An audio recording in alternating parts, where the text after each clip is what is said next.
Sous le chaud soleil de midi, les rues poussiéreuses de la ville s'étendaient devant le père, son fils et leur âne. Le père, un homme robuste aux épaules larges, avait décidé de monter l'âne pour alléger la marche. Son fils, un garçon aux yeux curieux et aux jambes agiles, marchait à côté d'eux, observant le monde qui les entourait. Un passant, le visage buriné par le soleil, s'arrêta pour les regarder. « Pauvre garçon, dit-il d'un ton compatissant, il ne peut pas marcher aussi vite que l'âne à cause de ses courtes jambes. Comment un père peut-il monter sur l'âne et faire marcher son fils ?» Le père réfléchit un instant, puis descendit de l'âne. Il souleva son fils et le plaça sur le dos de l'animal. Le garçon se cramponna au poil rugueux, riant de joie. « Regarde, papa, je suis comme un prince sur mon trône. » Mais à peine avaient-ils repris leur chemin qu'un autre homme s'approcha, fronçant les sourcils. « Quelle impolitesse !» s'exclama-t-il. Le garçon est assis sur l'âne comme un roi pendant que son vieux père marche à côté. Où est le respect? Le garçon baissa les yeux, gêné. Il demanda à son père de s'asseoir avec lui sur l'âne. Le père, toujours soucieux du bien-être de son fils, grimpa derrière lui. Ils chevauchèrent l'âne ensemble, leur rire mêlé au bruit des sabots sur le sol. Mais leur bonheur fut de courte durée. Une femme, les cheveux noués en un chignon sévère, les interpella. « C'est cruel pour l'âne, dit-elle d'un ton sévère. Son pauvre dos se plie sous le poids du vieux paresseux et du jeune garçon.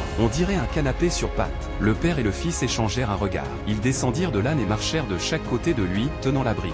Ils étaient déterminés à ne pas causer de tort à l'animal. Un peu plus tard, un étranger passa devant eux, secouant la tête. « Je ne serai jamais aussi stupide, dit-il en riant. Pourquoi avoir un âne s'il ne porte personne et n'est pas utile ?» Le père sourit. « Peut-être que l'âne n'est pas là pour nous porter, mais pour nous apprendre une leçon, dit-il. Moralité de cette histoire, arrêtez de vous changer pour les autres. Vous ne pouvez pas plaire à tout le monde. Soyez juste vous-même. » Et ainsi, le père, le fils et l'âne continuèrent leur chemin, chacun à sa place, acceptant les regards et les jugements avec sagesse. Ils avaient appris que la véritable valeur réside dans l'authenticité, même si cela signifie ne pas suivre le troupeau. Et sous le chaud soleil de midi, ils avancèrent ensemble, portant leur propre fardeau avec fierté et dignité.